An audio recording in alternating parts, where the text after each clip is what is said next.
Nous disons merci à Dieu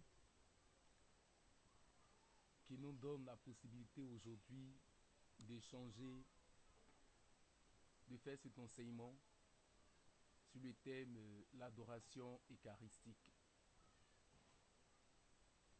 Notre texte biblique de base est tiré du livre de Saint Jean en introduction. Nous voulons dire que l'adoration est l'acte premier.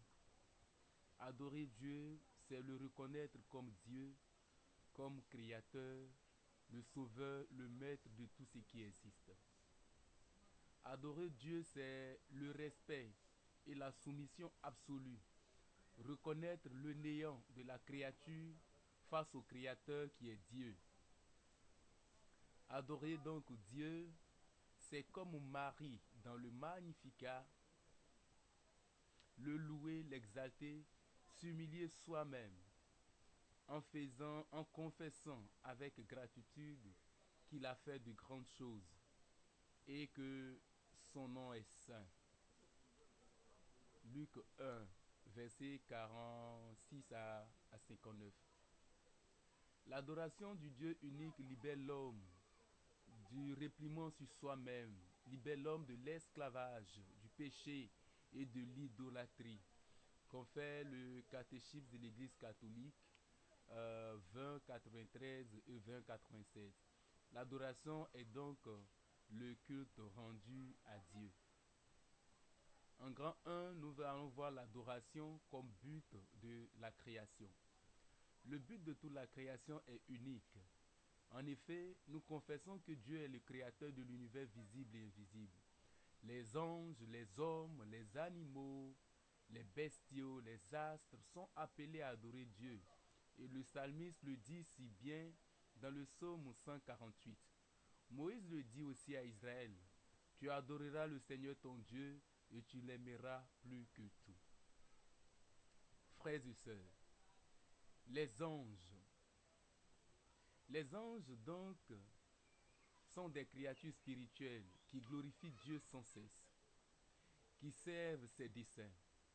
Ils entourent le Christ, leur Seigneur, de l'Annonciation, en Luc 1, verset 26, à l'Ascension, en passant par la résurrection, en Luc 23, verset 4. Et le servant jusqu'à ce qu'il revienne sur les nuées du ciel, en Apocalypse 19, verset 14. Jésus lui-même affirme, en vérité, je vous le dis, vous verrez les anges de Dieu monter et descendre au-dessus du Fils de l'homme. Il s'adressait à Nathanaël en Jean 1, verset 51. À côté des anges qui adorent le Seigneur, les hommes aussi que nous sommes, nous devons adorer Dieu en tout temps et en tout lieu. Adam et Ève furent les premiers adorateurs de Dieu. Dieu venait s'entretenir avec eux.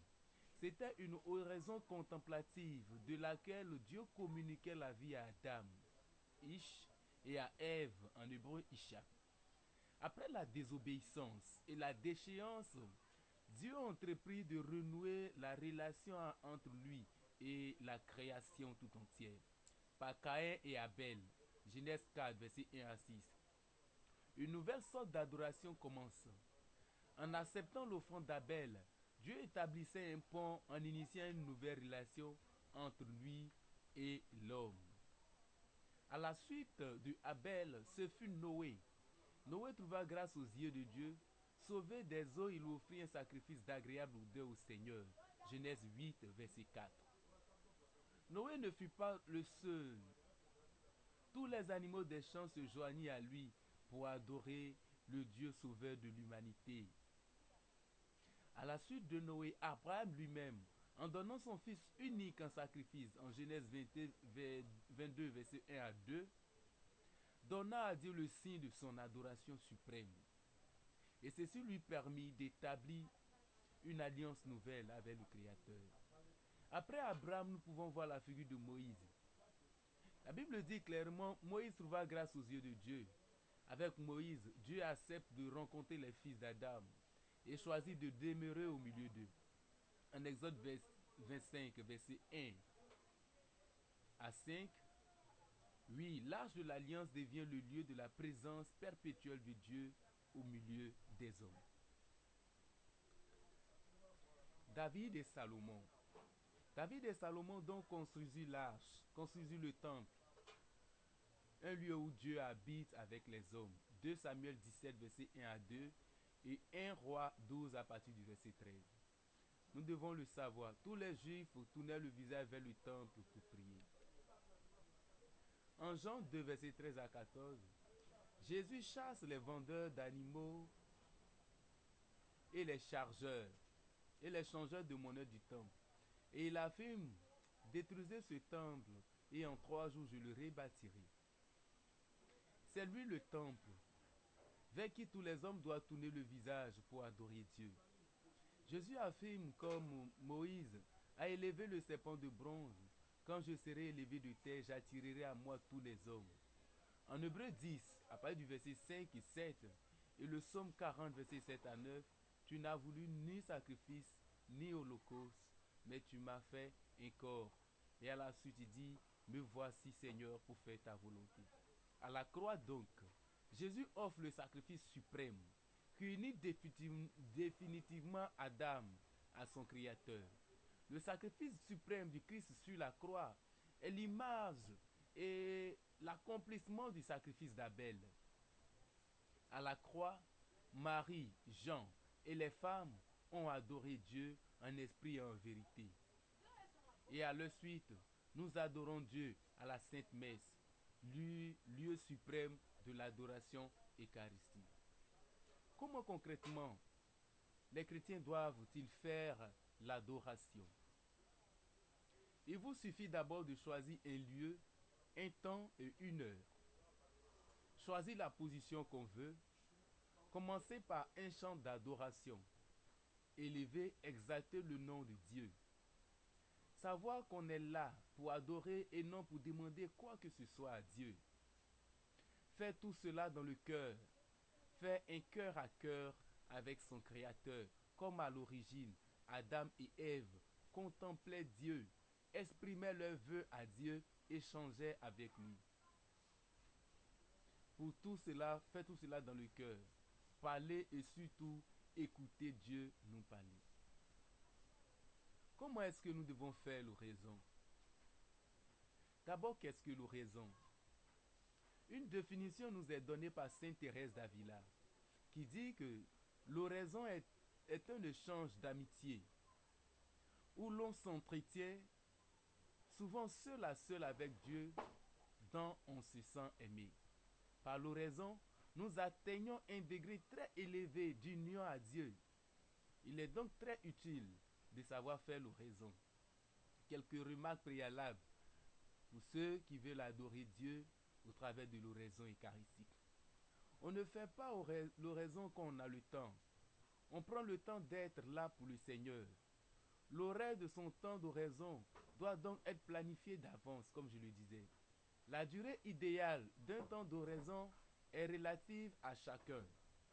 On choisit généralement une durée de 20 minutes ou 1 heure. La seule véritable règle de se tenir au temps imparti, de ne pas faire moins que le temps que l'on avait auparavant fixé. Des moments dans la journée conviennent mieux pour faire l'oraison que d'autres. Après le lever, par exemple, car nos pensées sont moins dispersées. On évite de faire l'oraison après un repas car nous sommes moins en éveil parce que nous sommes fatigués. Comment donc nous devons faire l'oraison? Il existe plusieurs méthodes pour faire l'oraison. On peut répéter une prière courte, une parole de l'écriture infiniment, à la manière des pères du désert dans le cœur. On peut aussi se représenter une phase de la vie de Jésus, par exemple à la Sainte Seine. La méthode qui va être explicitée ici peut être la plus facile pour commencer. Elle est proche de ce que Saint Ignace avait formalisé et peut un peu différente de l'intuition des autres maîtres spirituels. Elle nécessite un support, le plus souvent un passage de la Bible ou une méditation, un extrait d'une œuvre spirituelle. Tout dépend. Le déroulement donc de l'oraison.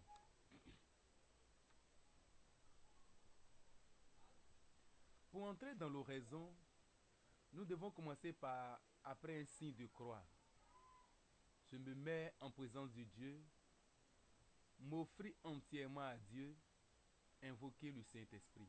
Car c'est le Saint-Esprit, nous dit Jésus, qui nous permet d'accéder à la vérité tout entière.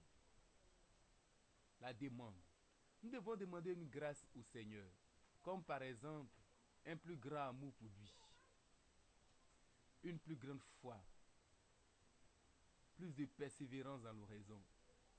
Nous devons prendre le passage de la Bible de Dieu ou le texte, le lire lentement, plusieurs fois, me représenter la scène intérieurement, le contempler, regarder les personnes agir, entendre ce qu'ils disent, m'arrêter là où je trouve l'intérêt, où je trouve du goût. Le dialogue avec le Seigneur. Nous devons prendre le temps de confier au Seigneur, exprimer ma parole en réponse à sa parole. Lui parler comme un ami parle à son ami. Lui demander conseil, le remercier, l'adorer, le louer, faire silence et écouter le Seigneur. Nous terminons le temps de prière en récitant une prière comme par exemple Notre Père. Les conseils pour réussir l'oraison. Préparer le temps de prière peut m'aider à être plus présent à Dieu.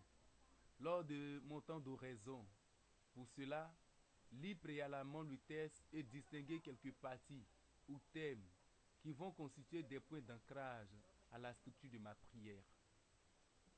Faire le bilan de ma prière en répétant la manière dont j'ai été présent à Dieu, ce qui dépend de moi et ce qui m'a particulièrement touché, ce qui ne dépend pas de moi. En faisant l'effort de cette démarche, j'obtiens progressivement une plus grande conscience des grâces que Dieu me donne dans ma vie et dans l'adoration. Les distractions et les temps de sécheresse. Pour un début, les distractions sont fréquentes. Il ne faut pas essayer de chasser ces distractions, de faire le vide. Il faut plutôt les réorienter vers le Seigneur. Par exemple, je m'inquiète pour un entretien professionnel. Cette pensée me revient sans cesse dès que je me mets en présence de Dieu. Je vais prier Dieu de m'aider et d'envoyer son esprit sur moi pour réussir l'entretien. Je réaffirme ma pleine confiance en Dieu et en sa providence. La plupart du temps, tout ce qui se présente à nous est l'expression de notre moi intérieur et la présentation de tout ce que nous pensons. Nous devons les confier au Seigneur. Si les distractions sont trop fortes, il faut réciter une dizaine de chapelets ou la prière de Charles du Folklore, l'âme du Christ, pour revenir tranquillement à l'oraison. Ne rien sentir pendant l'oraison ou l'adoration ne veut pas dire qu'il est raté normalement. Le Seigneur nous fait goûter une fois ou l'autre sa présence, surtout dans les débuts, pour nous soutenir. Mais il survient inévitablement dans notre vie d'oraison des moments de sécheresse. Nous pouvons en être responsables par notre manque de générosité dans la prière, mais parfois le Seigneur lui-même peut nous envoyer cette aridité pour nous purifier, pour que nous ne nous attachions pas à ses sens, à ses dons, mais à lui-même. Dieu veut que nous venions à lui pour le rencontrer. Ces dons sont un surcroît gratuit. C'est à lui qu'il faut nous attacher et non aux dons et à tout ce que nous ressentons comme présence pendant nos temps d'oraison et d'adoration. Les différentes étapes de l'adoration eucharistique. L'âme qui s'unit à Dieu suit un chemin qui a une sorte de purification en vue de recevoir Dieu en lui-même. Le but de l'adoration est l'union totale de l'âme au Créateur. Pour y parvenir, il y a 7 étapes où les châteaux qui se présentent à nous. Tout au long de notre raisonnement, nous nous appuierons sur la Bible, sur la vie de certains saints pour justifier nos propos. Le niveau 1 au niveau 3, ou les portes 1 ou porte 3, c'est le début de la recherche de Dieu. Brisé par le péché et éloigné de son Créateur, l'homme a en lui-même le désir de Dieu. Ce niveau est caractérisé par un effort de l'âme pour acquérir la ferveur, la régularité dans l'adoration, l'humilité pour obtenir la pureté des actes et des intentions, le détachement du monde et enfin chercher à accepter la volonté de Dieu. Nous devons noter qu'à ce niveau, la pression de la chair est très forte et elle domine les désirs de l'esprit. Paul de Tarse dira, car je sais qu'en moi, je désire, je dis dans ma chair, je désire le bien m'habite. Vouloir faire le bien est à ma portée, mais non pas l'accomplir. Puisque le bien que je veux faire, je n'arrive pas à le faire. C'est le mal que je ne veux pas faire que je fais. Confère Romains 7, versets 18 à 19. Les difficultés. Dans ces trois premiers niveaux, nous rencontrons beaucoup de difficultés. Comme nous le disions, la distraction, toutes sortes de pensées parasites, totalement étrangères au sujet surviennent. On perd le fil. On pense à autre chose. La solution. Si la pensée est impure, il faut chasser cette. C'est le signe d'une infection de la pensée par toutes sortes de choses. Dans les autres cas, il faut les déposer dans les mains saintes de notre Seigneur et croire qu'il va résoudre ce problème définitivement. Les moyens de la prière est la méditation de la parole et du rosaire. À ce niveau 1 à 3, nous devons beaucoup méditer la parole biblique et faire le rosaire. La méditation est surtout une recherche. L'esprit cherche donc à comprendre le pourquoi et le comment de la vie, afin d'adhérer et de répondre à ce que le Seigneur demande. Habituellement, on sait d'un livre, de la vie des Saintes Écritures, de l'Évangile, des icônes de saints, les textes liturgiques du jour par exemple, ou du temps, les Écritures des pères de l'Église, les ouvrages spirituels. À ces trois niveaux, il n'y a pas de signe extérieur. Nous arrivons maintenant au quatrième niveau, ou à la porte 4. Ici, on passe de la méditation à la contemplation infuse. On parle d'oraison de quiétude. C'est la réponse que Dieu donne à l'effort de l'homme aux trois premiers niveaux. Ici, c'est Dieu qui prend l'initiative. La méditation devient plus simple. On baigne dans l'amour, la grâce sensible. En Romains 8, versets 37 à 39, Saint Paul dit, « Mais dans toutes ces choses, nous sommes plus que vainqueurs, par celui qui nous a aimés. Car j'ai l'assurance que ni la mort, ni la vie, ni les anges, ni les dominations, ni les choses présentes, ni les choses à venir, ni les puissances, ni la hauteur, ni la profondeur, ni aucune autre créature ne pourra nous séparer de l'amour de Dieu manifesté en la personne de Jésus-Christ. » Oui, à ce niveau, c'est Jésus même qui se manifeste à nous, qui nous donne l'assurance de sa présence, l'assurance de son amour. C'est lui qui nous inonde de sa grâce. La distraction disparaît. Nous pouvons alors adorer Dieu partout où nous nous trouvons. Les difficultés. Là, à ce niveau aussi, des difficultés surviennent. On se pose des questions sur le péché passé. On éprouve des craintes. On a des angoisses énormes. Tout cela nous pousse à faire plus d'efforts dans notre vie. Nous purifie et nous rend plus proches de Dieu. Nous rend pauvres du Seigneur. Heureux les pauvres du cœur, le royaume de Dieu est à eux, dit le Seigneur. Nous devons remarquer, on cherche en toutes choses la volonté de Dieu, quel que soit le prix à payer. Ici, il n'y a aussi pas de signe extraordinaire. Paul dira, ne savez-vous pas que vous êtes le temple du Saint-Esprit qui habite en vous? Au quatrième niveau de l'adoration, dans la contemplation, tout ce qui est unique, tout ce que nous recherchons, c'est la présence du Seigneur, c'est son amour. Nous arrivons maintenant ensemble au cinquième niveau de l'adoration, où on parle d'oraison d'union. À ce cinquième niveau, la contemplation est simplifiée. L'union d'amour actuelle en tout temps, l'âme demeure en Dieu, Dieu demeure dans l'âme. Philippiens 3, verset 8. Et même je regarde toutes choses comme une pète à cause de l'excellence et de la connaissance de Jésus-Christ mon Seigneur, pour lequel j'ai renoncé à tout. Et je les regarde comme de la boue afin de gagner Christ, nous dit Saint Paul. Oui, quand Paul a atteint ce cinquième niveau, tout était devenu de la boue. devant lui. Le fait qu'il était romain, tout était devenu de la boue. Christ était la chose, l'unique chose nécessaire auquel il pouvait s'accrocher. Des manifestations dans le corps par des phénomènes extraordinaires surviennent à ce cinquième niveau, comme la lévitation, la luminosité, la fragrance surnaturelle ou la senteur de parfum de rose.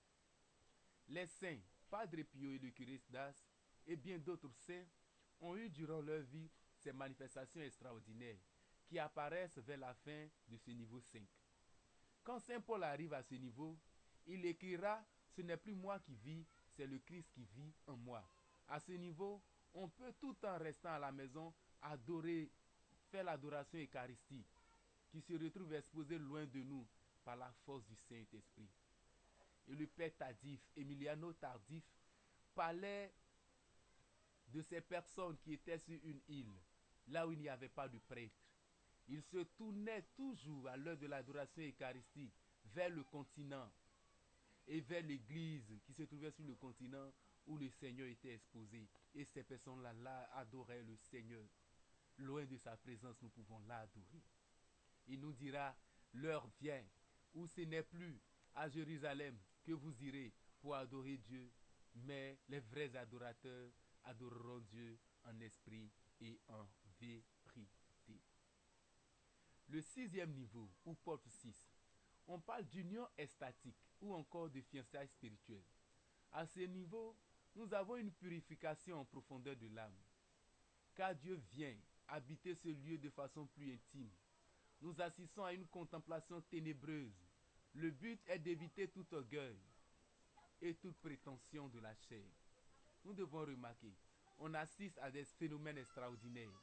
Nous avons des visions, des extases, des révélations, des blessures d'amour. Nous avons des ravissements et des vols d'esprit. La Bible regorge de ce genre de signes. L'exemple de Simon-Pierre, acte 10, versets 9 à 16, pour les extases. Le cas de la délivrance de Simon, de la prison et de la guérison des malades par l'homme de Simon. Le cas de Philippe, qui s'envole de ville en ville. Le cas de la vision de Paul, en 2 Corinthiens 12, versets 1 à 10. Deuxième remarque. Malgré tous ces faits extraordinaires, l'homme est soumis à d'énormes épreuves. Dans le livre des Corinthiens, Paul parle d'énormes souffrances dans sa chair. Nous avons aussi le cas de Job, qui subit la maladie et bien d'autres choses. Le curé d'As, Saint Jean-Marie Vianney, ce grand prêtre, ce grand saint français, a été toujours battu par les démons. Marthe Robin et Padre Pio subissaient eux aussi les attaques du même genre. Ce qui est incompréhensible est que malgré les prières de l'homme, Dieu semble être absent. En 1 Pierre 4, verset 12 à 16, il dit « Mes bien-aimés, ne trouvez pas étrange d'être dans la fournaise de l'épreuve, la bonne souffrance en Christ, comme si vous arrivait quelque chose d'extraordinaire. » Paul dira, ma grâce te suffit. À Paul, il dira, ma grâce te suffit. Ma force se déploie dans ta faiblesse. En 2 Corinthiens 12, verset 9, après avoir prié plusieurs fois, Paul déclare, c'est pourquoi nous ne perdons pas courage. Et alors même que notre être extérieur se détruit, notre être intérieur se renouvelle chaque jour. Car nos légères afflictions du moment présent produisent pour nous, au-delà de toute mesure, un poids éternel de gloire. Saint François d'Assise, Saint Padre Pio, Marthe Robin et autres ont tous reçu dans leur chair les marques, les plaies de notre Seigneur Jésus-Christ. À ce niveau, nous atteignons la plénitude. Le septième niveau, ou le mariage spirituel. Ici, l'âme est stabilisée dans une vie toute divinisée et absorbée en Dieu. Nous remarquons que les signes extérieurs ont disparu.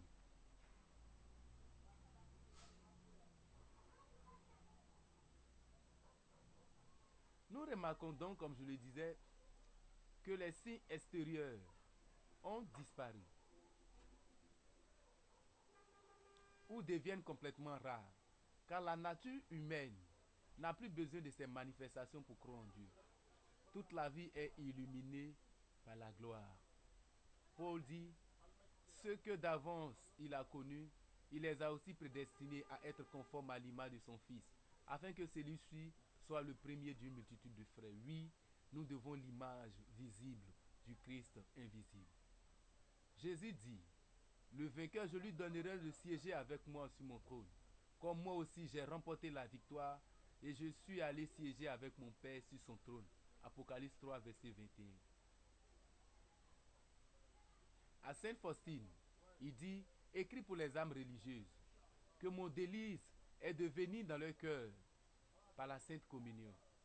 Regarde, j'ai quitté mon trône céleste pour m'unir à toi. Ce que tu vois, c'est à peine un pan du voile qui s'est soulevé et déjà ton âme défaille d'amour. Mais lorsque tu verras, dans toute ma gloire, quel saisissement pour ton cœur, laisse-moi te dire que la vie éternelle doit commencer ici sur la terre, par la Sainte Communion. Chaque communion te rendra davantage capable de t'unir à Dieu pour l'éternité. Oui, nous unir à Dieu pour l'éternité. Les miracles et les fortueries eucharistiques sont nombreuses dans le monde. Nous sommes heureux que notre Seigneur s'unit au monde, s'unit à nous. Et aujourd'hui, nous vous invitons, vous tous chrétiens du monde entier, à vous approcher de l'adoration eucharistique, à rencontrer le Seigneur dans l'intimité de votre conscience et de votre être intérieur, à le rencontrer dans l'intimité de votre vie. Nous vous invitons à visiter le Christ dans l'adoration eucharistique. Où que vous soyez, nous vous appelons. Nous vous appelons. Nous vous appelons à aimer Jésus, à chercher à le rencontrer, à vous laisser inonder par son amour. Regardez aujourd'hui le monde. Regardez ce que le monde nous propose. Prostitution, homosexualité, pédophilie, toutes ces choses immondes sont légalisées. Mais qu'attendons-nous, nous les chrétiens, pour vivre une vie pure, pour être l'exemple du monde? Nous devons le faire. Les miracles eucharistiques. Le renouveau charismatique est le fruit du Saint-Sacrement de l'autel. En effet, en février, le week-end du 17 et 18 février 1967, à l'université de Dunkerque en Pennsylvanie, eut le miracle eucharistique. Et le miracle se produisit ce jour-là.